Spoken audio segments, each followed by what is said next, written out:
Hello friends, നല്ലൊരു അടിപൊളി ചെമ്മീൻ roast വെച്ചാലോ? ഞാൻ അതിനായിട്ട് കുറച്ച് ചെമ്മീൻ എടുത്തിട്ടുണ്ട് കേട്ടോ. ഇത് ഞാൻ ഓൾറെഡി വറ്റിച്ച് വെച്ചതാണ്. അതായത് മുളക് പൊടിയും വെള്ളവും ചേർത്ത് നന്നായിട്ട് വെള്ളം വറ്റിച്ചെടുത്ത് വെച്ചതായിരുന്നു. നമുക്ക് അതിന് വേണ്ടി ഇൻഗ്രീഡിയൻസ് എന്തൊക്കെയാണെന്ന് നോക്കിയാലോ? അതിനായിട്ട് പ്രത്യേകിച്ചൊന്നുമില്ല.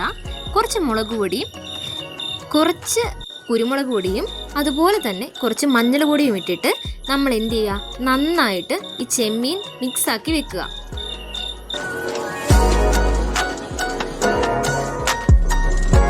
ഞാൻ അതിലേക്ക് കുറച്ച് വെള്ളം ഒഴിച്ചിട്ട് നന്നായിട്ട് അത് മിക്സ് ആക്കി വെക്കുകയാണ്. കാരണം എന്താണെന്ന് വെച്ചാൽ നമ്മുടെ ഈ എരിവൊക്കെ നന്നായിട്ട് അതിലേക്ക് പിടിക്കാനായിട്ടാണ്. നന്നായിട്ട് തിരുമ്മി ഈ മുളകും കുരുമുളക് പൊടിയും അതിൻ്റെയൊക്കെ ഫ്ലേവർ നന്നായിട്ട് അതിലേക്ക് പിടിക്കാനായിട്ട് ഞാൻ നന്നായിട്ട് കുഴച്ച് കുറച്ച് നേരം റെസ്റ്റിന് വെക്കുകയാണ്.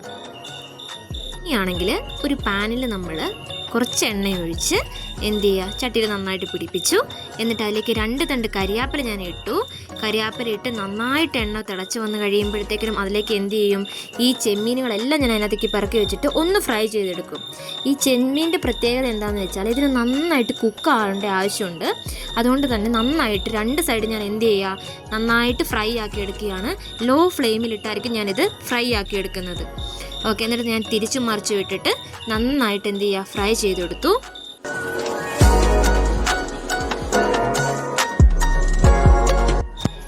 അങ്ങനെ നമ്മുടെ ചെമ്മീൻ നന്നായിട്ട് ഫ്രൈ ആയിക്കൊണ്ടിരിക്കുകയാണ്. നന്നായിട്ട് ഫ്രൈ ആവണം.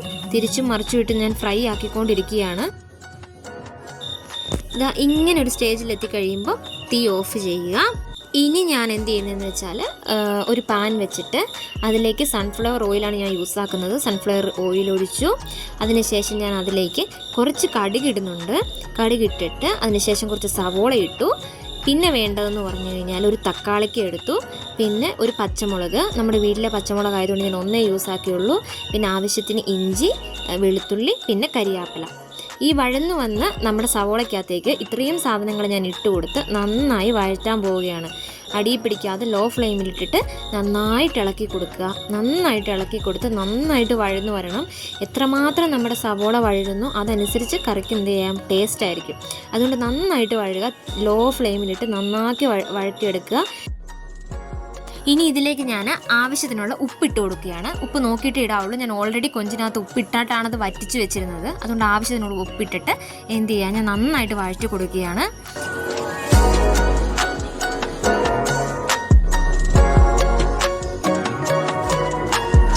ഇനി നമുക്ക് കുറച്ചൊന്ന് അടച്ച് വെച്ചിട്ട് വേവിച്ച് എടുക്കാം. എന്നിട്ട് നമുക്ക് തുറന്നിട്ടൊന്ന് ഇളക്കി കൊടുക്കാം, അടി പിടിക്കാതെ. ലോ ഫ്ലെയിമിൽ ഇടാവുള്ളൂ. നന്നായിട്ട് വഴറ്റിയെടുക്കുക. വീണ്ടും നന്നായിട്ടൊന്ന് ഇളക്കി എന്നിട്ട് നമുക്ക് എന്ത് ചെയ്യുക, കുറച്ച് നേരം നന്നായിട്ട് വഴരാനായിട്ട് വെക്കാം. തക്കാളിക്കൊക്കെ നന്നായിട്ട് എന്ത് ചെയ്യുക, അതിനകത്തേക്ക് അഴുകിച്ചേരണം. നന്നായിട്ട് അതെന്ത് ചെയ്യുക, വഴന്നു വരുന്നത് വരെ നമുക്കൊന്ന് കുറച്ച് നേരം വെയിറ്റ് ചെയ്യാം.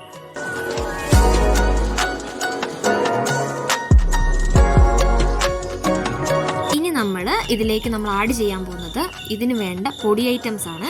അതിനായിട്ട് ഞാൻ എടുത്തിട്ടുള്ളത് മല്ലിപ്പൊടി എടുത്തു. പിന്നെ ആവശ്യത്തിന് എരിവിനനുസരിച്ച് മുളക് പൊടി എടുത്തു, കുരുമുളക് പൊടി, പിന്നെ കുറച്ച് ഗരം മസാല വീട്ടിലുണ്ടാക്കിയതാണ്. പിന്നെ കുറച്ച് മഞ്ഞൾ പൊടി ഞാൻ എടുത്തിട്ടുണ്ട്.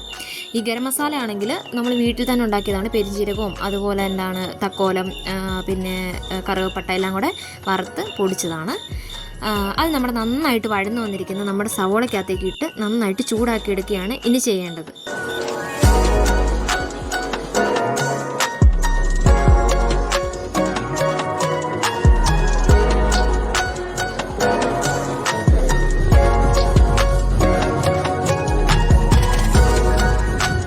ഇനി ഇതിലേക്ക് നമ്മുടെ പൗഡറുകൾ നമ്മൾ ഇട്ട് കൊടുക്കുകയാണ്. എല്ലാം നന്നായിട്ട് ഇട്ട് കൊടുത്തിട്ട് ഒന്ന് തീ എന്ത് ചെയ്യുക, കൂട്ടിയിട്ടിട്ട് നന്നായിട്ടൊന്ന് മൂപ്പിച്ചെടുക്കണം. അതിൻ്റെ പച്ചമണവും പച്ചച്ചൊവയും മാറാനായിട്ട് നമ്മുടെ ഈ പൊടി ഐറ്റംസിൻ്റെയൊക്കെ അത് നന്നായിട്ടൊന്ന് മൂത്ത് വന്നു കഴിയുമ്പോഴത്തേക്കിനും നമുക്ക് എന്ത് ചെയ്യാം, ഈ സവോളയും അതുപോലെ നമ്മുടെ ഗ്രേവിയുടെ കൂട്ടത്തിൽ നമുക്ക് എന്ത് ചെയ്യാൻ പറ്റും, നന്നായിട്ട് മിക്സ് ആക്കുകയാണ് ചെയ്യേണ്ടത്. ശകലം നന്നായിട്ട് തീ കൂട്ടിയിട്ടിട്ട് ആക്കിയെടുത്താൽ മതി. പിന്നെ വെള്ളം ഇപ്പോൾ ഒട്ടും ചേർക്കരുത്. നന്നായിട്ടൊന്ന് മൂപ്പിച്ചെടുക്കുക. പൊടി ഐറ്റവും അതുപോലെ തന്നെ നമ്മുടെ ഈ സവോളയും കൂടെ കൂട്ടിയിട്ട് നന്നായിട്ട് എന്ത് ചെയ്യുക, മൂപ്പിച്ചെടുക്കുക. എന്നിട്ട് ബാക്കി നമ്മൾ എന്ത് ചെയ്യുക, ഫ്രൈ ചെയ്ത് വെച്ചിരിക്കുന്ന കൊഞ്ച് അതിലേക്ക് ചേർക്കുകയാണ് ചെയ്യുന്നത്.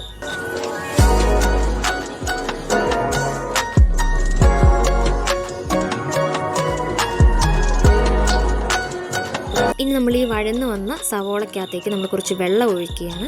എന്നിട്ട് എന്ത് ചെയ്യുക, ഒന്ന് അടച്ചു വെച്ചിട്ട് അതൊന്ന് വേവിക്കണം.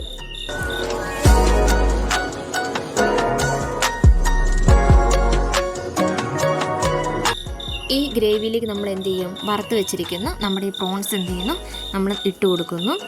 ഇട്ട് കൊടുത്തിട്ട് നന്നായിട്ട് മിക്സ് ചെയ്യുക. നന്നായിട്ട് മിക്സ് ചെയ്തിട്ട് എന്ത് ചെയ്യുക, കുറച്ച് നേരം നമ്മൾ വെയിറ്റ് ചെയ്യണം.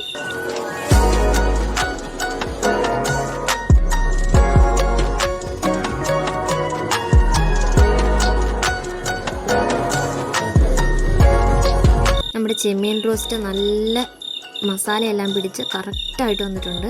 ഇതിനകത്ത് ഞാനൊരു സാധനം ചേർക്കാൻ മറന്നുപോയി. മെയിൻ ഇൻഗ്രീഡിയൻ്റ് ആയിട്ടുള്ള തേങ്ങാക്കൊത്ത്, അതാണ് ഇതിൻ്റെ ടേസ്റ്റേ മാറ്റിമറിക്കുന്ന ഇൻഗ്രീഡിയൻറ്റ്. അത് ഞാൻ മറന്നുപോയി. അത് നമ്മൾ ലാസ്റ്റാണ് ഞാൻ ചേർക്കുന്നത്. എന്നാലും കുഴപ്പമില്ല, നന്നായിട്ട് അതിട്ടിട്ട് എന്ത് ചെയ്യുക, നല്ല ഇളക്കി യോജിപ്പിച്ച് കുറച്ച് നേരം റെസ്റ്റിന് വെക്കുക.